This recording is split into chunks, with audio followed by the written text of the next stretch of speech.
My name is Gavin Evans, and this is my review of Euphoria Season 2. Now, I loved the first season of Euphoria, and I'm happy to say that this second season lives up to it.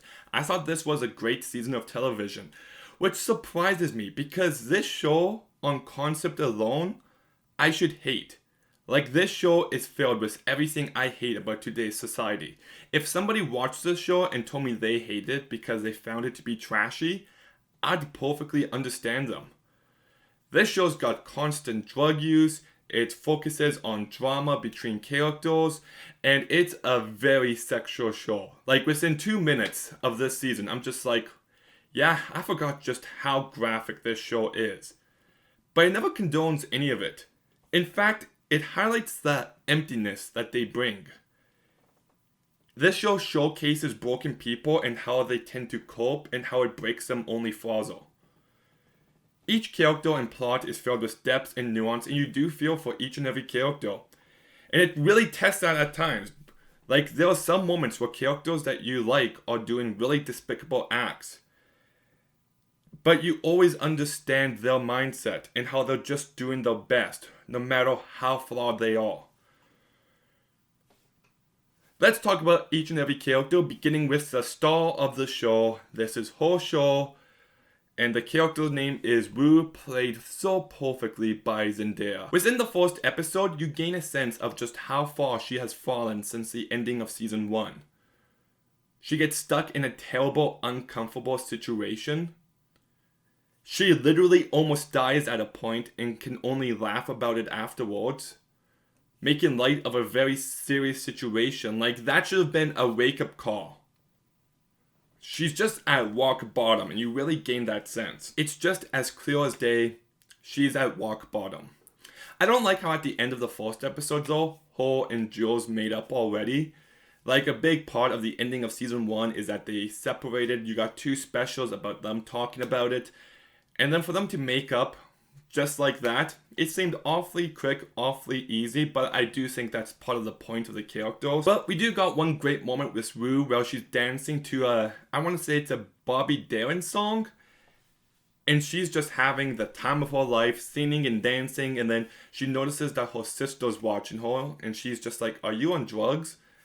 And then she's just like, "No," and then she's thinking in her head, well, she thinks I'm on drugs, so I have to convince her I'm not. And then the more she tries to convince her sister, the more her sister thinks she's on drugs, until she just completely blows it. And she's doing this while talking to the camera in a classroom type setting, and I just love the way they went about that. But this season does test just how much awful stuff can a character do before we start to dislike them. Like, there's one point where Allie's going up to Rue and he's just like trying to talk to her, and then she brings up the fact that he hit his kid, and then he's just like, "No, you don't talk to me like that." And then she's just like, "Oh, what? You'll hit me?" And you're just like, "Rue, you complete bitch." I really hated her in that moment. And from that point forward, we just get to see her dig her own grave deeper and deeper. And then we get to episode 5, which I'm just going to say, the opening 20 minutes of this episode is the best this show has ever been. Like, you can literally see Zendaya win her next award. She's just that good in this episode. Like, it begins and she's fighting with her mom, and I thought at an eventual point she would storm out and just leave the house. But no, the fight kept going on and on, and I'm just like, oh, this episode's going to be entirely focused on Rue. And just what's going on here is just so devastating. The things she's saying to her mom, to her sister. Like, I just hated her in this instant. And she's having a freak out. And we've seen clips of this happening before. But it felt a lot more aggressive here. Like, the way she breaks down that door. Like, she scares her mom and her sister. And just the way she's like to her mom, "Go on, hit me. You know, to the point where her mom eventually does. You're just... it's tough to watch, and it felt very raw. And then she's looking for the drug money. She's looking for the drugs. And then she's like, "Where is it?" And then we hear Jules from the kitchen. "We flushed it down the toilet." And just in that moment, you're just like, shit, there's no coming back from this. Because every time she's gone through an episode like this, it's always just between her mom and her sister. But here she's got an audience with her outside life. So it's like two different versions of her and her life crashing down upon her. And you get that sense of betrayal even though Jules did do the right thing here. And despite my thought on Jules, when they break up, I thought it was a very heartbreaking moment. Jules is just like, I love you. And Wu's just like, no, you don't. I love you. Stop saying that. I love you. No, you love the idea of being loved. You don't love me. And just the way that breakup happened, it was really devastating to watch. And then for the rest of the episode, we just see her be a force of nature, wrecking everyone's life, everything around her. And then she goes to the Howard household. She's trying to hide out there. And then her mom goes out, and the attention is on Wu. Everyone's looking at her. Maddie's there, Cassie's there, Kate's there, Lexi's there. Everyone's staying at Wu. And Wu just says, I can't do this anymore. And Cassie's just like, oh, uppity. You just gotta take it one day at a time. And you can just tell that she thinks that is the greatest advice ever given. And she's just got this smug look on her face. And then Wu takes one look at her. And while I was watching the episode, I actually had to pause it here. Because I'm just like, oh shit. I knew what was coming. But man, when Wu's just like, how long have you been fucking Nate Jacobs? I'm just like, oh shit. She did it. That said, it is pretty convenient that Wu always happens to be riding her bike at the right time. But that was a great moment. But as the episode progresses, that episode does get a little bit too silly with her getting chased by the cops. But the way it ends up with her going to Lori's place, where she almost gets sold as a sex slave. Yeah, that was the wake-up call. And like, you just get a sense of just what could have happened to her. And just the way she carries herself throughout this entire episode. She's always got her arm over her stomach. She can barely walk. You just feel the physical pain she's in along with the emotional pain. Like, anyone who thinks this show glorifies drug use, we'll watch a different show. Because after that episode, I'm just like, I don't know if I ever want to take a Tylenol again. And then the next episode it begins and she's trying to open a Jolly Rancher and she just can't do it and she's struggling and she's got this thing of snot hanging from her nose. It's just heartbreaking as you see her deal with the withdrawal. It's only when the family comes together is she able to do so. And I think that's actually a very powerful message. And I do like where they took her from this point forward. I think we're seeing her redeem herself. And just seeing her at Lexi's play, just smiling and laughing, we don't really see that from her in the show. And it was just nice to see. It cracked me up when Cassie's at the window and she's like heavily breathing. And it's fogging up and she just looks back and just like, ugh, likes. It cracked me up. But just when the character ends off, I love the fact that she didn't get back together with Jules. I think it showed real growth. And just by the end of this season, the only thing I could say was, I'm just proud of Wu. I know she's a fictional character, but you honestly believe that she's on the right track at the end of it. And the season just ends and you're just like, you're happy for her. Zendaya is absolutely phenomenal in this show. Like I said, in that one episode, you can see her win her Emmy, but she's just consistently great throughout. She's one of the best actresses working today. Just phenomenal work all around by her. But that said, there's two other actresses who I also think should be noticed. The first one is Storm Reed, who plays her sister Gia. And maybe I'm remembering season 1 a bit wrong, but I feel like she was more prominent in season 1. She wasn't in season 2 as much, and I wish she was, but I think everything with her was really good. Like, I think Storm Reed is amazing in this show, and you can just feel the love that she has for Wu, despite all the pain that comes with it. And I just think she was great throughout this season whenever we do see her. And I also want to mention Nika King, who I think should be nominated for awards. She was really amazing as Leslie, Wu's mom. The opening of episode 5 doesn't have the same amount of impact if she isn't every bit as good as Zendaya, and she is. And there's a few other moments that really stand out with her.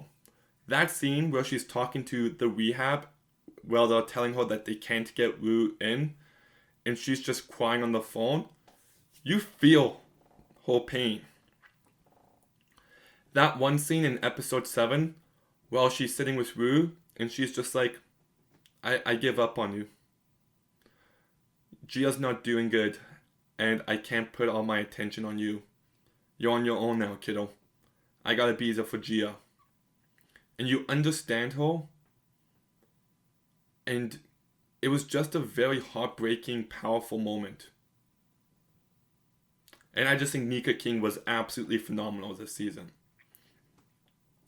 Someone else who should also be getting nominated for awards for this season is Coleman Domingo, I was close, who plays Ali. He is just so phenomenal in this show. My goodness, I want to see this guy in more movies and more shows because, boy, just what he brings to this character, he just feels so genuine. He's just a delightful presence whenever he's on screen, and I love the way this character is written. I love how when he meets Rue's family, he doesn't lie to the mom. And you can just sense that he's done some terrible things in his life, but he's just constantly working on being better. And the mental relationship he has with Rue is really effective. That moment when he forgives Rue is just some of the most powerful stuff this entire season. So yeah, he's just fantastic in the show. Then you got Jules, who's played by Hunter Schafer, and he's really great in this show. That said though, Jules is an absolutely terrible person, and this season really highlights this. Jules claims to care for Rue, but yet he cheats on her with her best friend. Everything that Rue said to Jules when they broke up was absolutely true. Jules is just desperate for attention. It just highlights how narcissistic he is. Even at the very end of this season, when he approaches her, you think he's going to say something meaningful. But instead, it's just the same thing he already said. Doesn't show an ounce of growth, and when Rue leaves him, it was a really effective moment. And then you've got Elliot, who's played by Dominic Fike, and when I heard he was in this show, I was just like, really? The guy who sings Three Nights? Is that the name of his song? I think so. But I love that song, and I'm just like, okay, let's see how he is as an actor, and he impressed me this season. That said, he's an absolutely terrible person, but I did enjoy his presence. The friendship that forms between him, Rue, and Jules felt really real. And you can tell that it was nice for a little bit, but you can also see just how awful they were all for each other. They act really immature, and just the way he drives a wedge between them, like he has sex with Jules, then he finds a way to kiss Rue. And the love triangle is well developed, you understand everyone, but they're all being terrible people and very self-absorbed. I do wish he was in the second half of this season a bit more, because he almost disappears after episode 5. He gets one nice scene with Rue in the end, and I thought Rue ending the friendship with him was a really powerful moment. Like, she's just like, you're not good for me. I gotta grow. And he just sings that song to her, which I know people are complaining that the song went on for too long. But I don't mind for 2 reasons. First of all, it's a good song. And I think too, it was meant to go on for a bit too long because he didn't want to say goodbye to her. You know, this was going to be the last time they were going to be hanging out as friends. So he just wanted it to last as long as it could. So I thought that was a really powerful moment, and I like this character. Kind of curious if he's going to be in season 2 or if he was one and done, but I guess we'll see. But now we've got to the most controversial character this season, and it's Cassie. Played incredibly well by Sydney Sweeney. I've complained about Sydney Sweeney plenty in the past. The only performance of hers that I really liked was The White Lotus, but this is easily her best work. She's given a lot more to do this season, and she nails it. She is completely insufferable, unlikable, and a terrible person all around, and she plays it so perfectly. She is truly incredible, and she should be nominated for awards along with Zendaya. Like, she just plays this character who just keeps telling herself that she's a good person over and over again when she just isn't. every perception she has about herself is completely false. At one point she tells Nate, "Oh, I'm the crazy one." And she pretends to be all tough, but the moment push comes to shove, she falls apart. And Sydney Sweeney really does play that perfectly. And she's just an awful person. Like, she starts seeing her best friend's ex behind her back. It's awful pathetic, and then she tries to justify it in every sense. And just throughout the season, you're watching her become a bigger and bigger mess. And at times, it's hard to watch. Like, you're just like, man, it's just embarrassing to watch this messy of a character. Like, while I was watching each episode, by the end, I was making notes for this review. And every episode, I just had Cassie. What a mess, LL. Because that's all you can really say at a certain point. Like, you almost feel bad for her just because she refuses to own up to any personal responsibility. Like, she is her own worst enemy. And that scene where they tell her that she looks like someone from Oklahoma was really funny to me. I'm also going to say something controversial because people hated her line about Rue, and it does come across as really pathetic in that moment, but there was some truth to it. That people forgive Rue because her dad died, while Cassie's dad left, and that she doesn't get the same sympathy. And yeah, she shouldn't say that. She shouldn't compare traumatic events that people go through.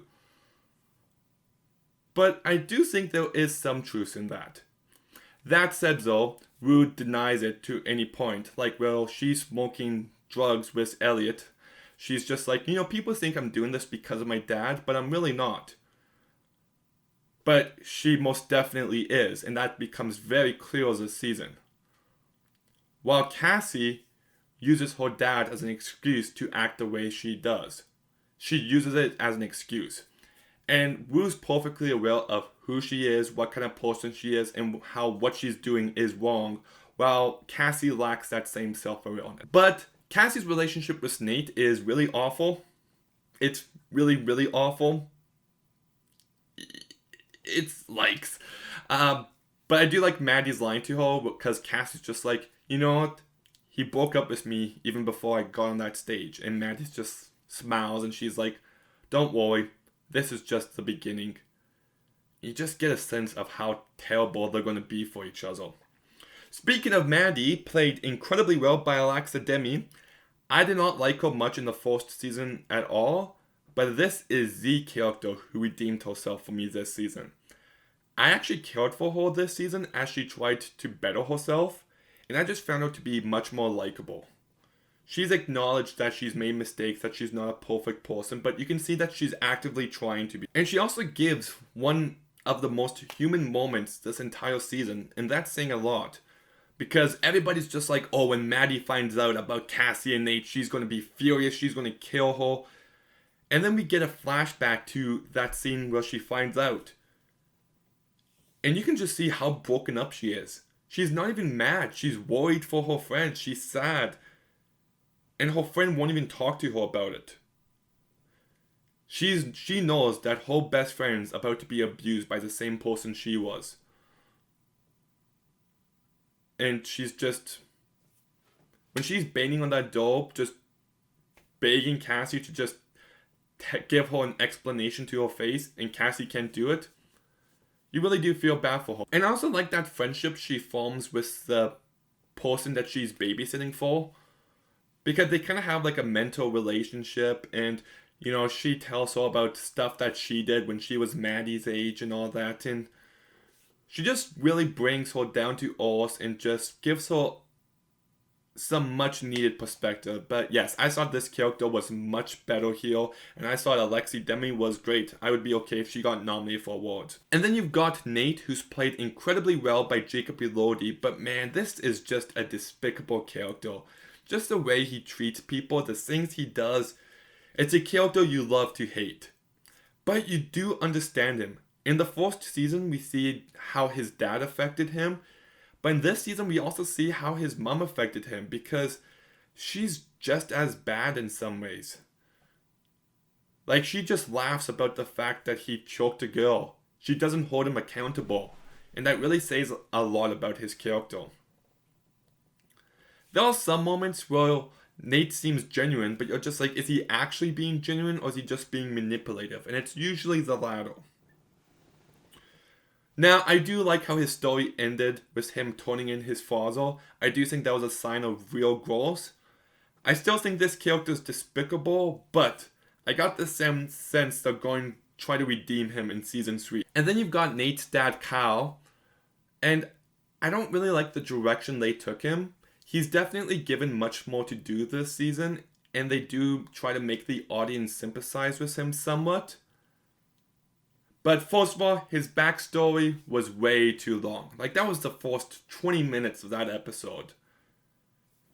But I just wish, instead of focusing on his backstory, it focused on his present.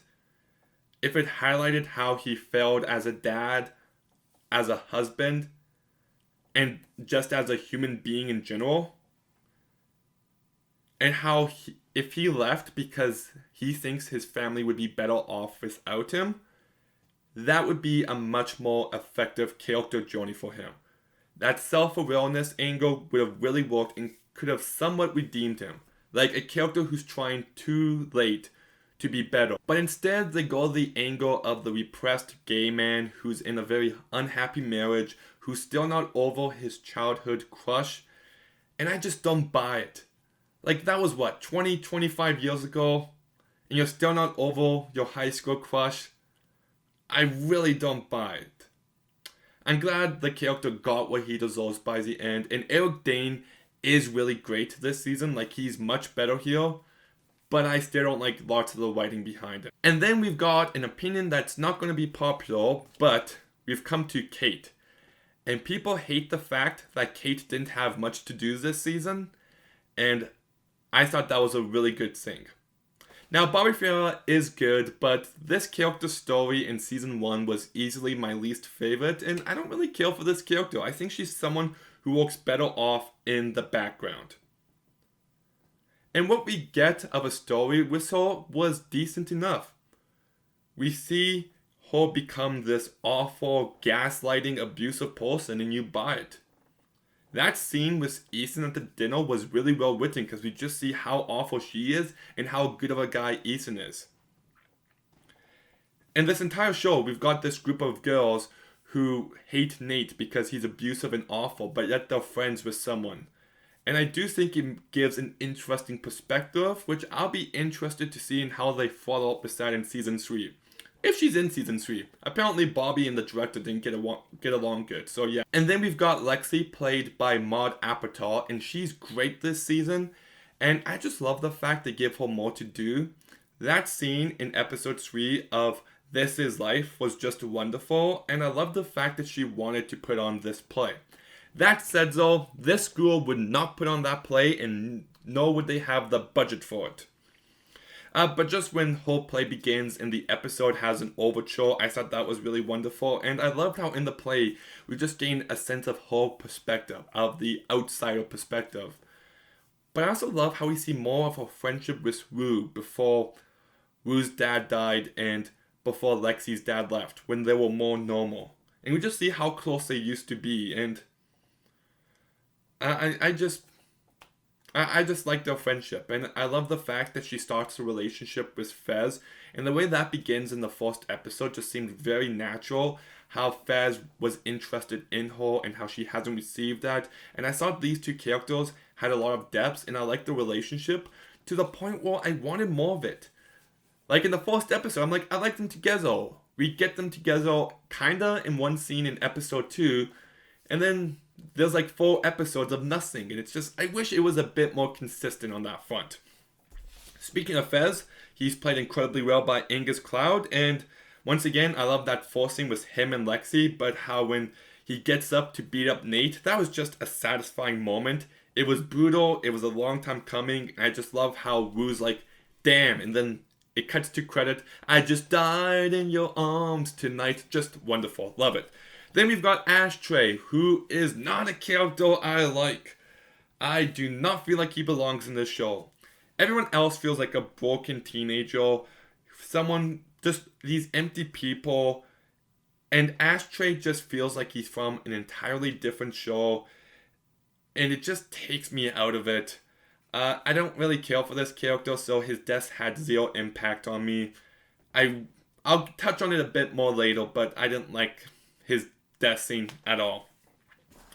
Then we've got Faye, who's a new character, and I hated her, and I hated her lips most of all. Okay, next.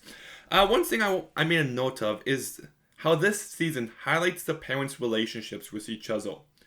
We root for and have hope for Rue because of her support system, because of her mom and sister, and how even Allie are legitimately trying their best. And then you've got Cassie, who's just a lost cause, because even though her mom cracks me up throughout this entire season, she doesn't really care. She insults Cassie, she just wants to watch TV all day. Like, even at the play, she points to her character and she's just like, that's me! And she lacks that self-awareness. Nate is shaped by his terrible, abusive father and his mother who don't hold him accountable and don't seem to care at all, and Nate's the product of it. And then Maddie has that relationship with Samantha who really helps her mature this season. So that's one little element I like this season. But I haven't talked about the biggest star of this show. The one who makes it what it is. And that's Sam frickin' Levinson. My god, what a director. The filmmaking behind this show is absolutely phenomenal. The cinematography, the lighting, the music, it's all so outstanding, and it just, what he brings to the show elevates it in every single scene, in every single shot. And just the kind of flow he's able to give this show. Every episode feels like it's one take, like it's a single shot, even though that's most definitely not the case. But he just brings this nice wisdom and this nice flow that no one else is able to do quite like him. There's one moment where Alexi and Fez are talking about Stand By Me. They set it up, and then later we see them watching it, and then it ends, and then we've got the credit song of Stand By Me by Benny King. And then he uses that to make a montage with it. And just the way he uses that montage, he sets up that montage early on, it's absolutely brilliant. For goodness sake, there's a scene of Maddie talking on the phone through some windows, and he makes it look like the most incredible, unique shot. The beginning of episode 4, we get a montage of Rue and Jules just replicating a bunch of famous movie images, and it's just, he really puts his heart and soul into the show, and you can just tell. When it's Lexi's play, the transitions from the play to the story outside of the play is just absolutely seamless.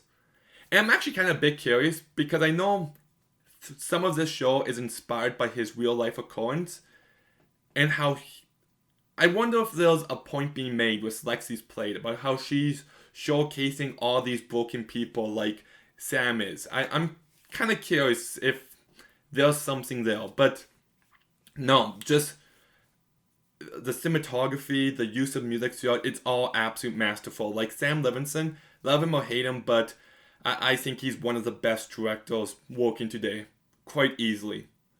Like, if this show was directed by anyone else, it would be mediocre with some strong emotional moments. But he makes this show great. He just consistently elevates it.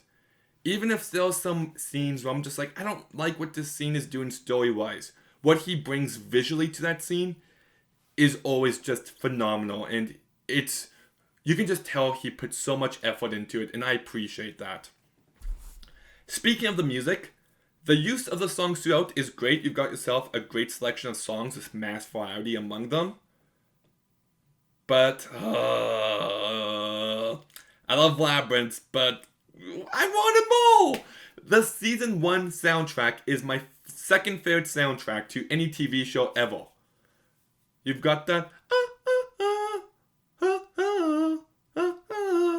and it just brings an atmosphere and a unique identity to the show, and I just feel like that was lacking a bit this season, because I wanted another great Labyrinth soundtrack. And the songs we get from him are fantastic. I especially love that song that ends off the season, but, you know, when you compare the season 1 soundtrack to the season 2 soundtrack, the season 1 is by far superior, and the song choices are great. That's not a real issue, but I just wanted more Labyrinths. Some negatives I do have with this season is that Lori was pretty unneeded. Like, I feel like Wu's withdrawals were enough to create tension to get her to feel better. And Lori's story just doesn't get wrapped up. It just gets forgotten. Like, Wu owes her lots of money. And it feels like it's going to be a big plot point. But nope, it just gets forgotten. So I just wish this character wasn't in this season. I'm still not a fan of the drug dealer stuff. It just feels like a completely different show that takes itself way too seriously. And like, when there's that police raid on Fez and Ashtray's place at the end, it doesn't work for me. Even when Wu's running away from the cops, the show's already very over the top, and those moments just bring it too over the top. And also, one moment I hated in the last episode was Cassie was already a pathetic mess, but her going up on stage was a little too much for me. I didn't like that. It felt really goofy, and then they got the circus music playing. It didn't work. And this show is one of my favorite shows, like ever. I love it. I just think it's really great. But I also feel like season 3 should be the last season. Like, I've got some predictions and kind of what I want from season 3. I hope we get more of Wu and Lexi's friendship and how that can continue to help Wu. I've got the feeling that Jules and Nate is going to be a bit more explored in season 3 because they've kind of teased it in this season. I think Cassie will get her redemption, and I hope she does. And I feel like Lexi and Fez are going to be like the tragic story. And with a show like this, where it's trying to showcase the cycle of abuse and the cycle of drug usage, there's only so many times you can do that before the audience gets sick of it. So, yeah. But overall, I loved this season. I thought it was just fantastic. I was excited to watch it each and every week. And one thing I love about this season is that the first season felt like an ensemble, but this season felt like it was much more focused. They knew what stories they wanted to tell.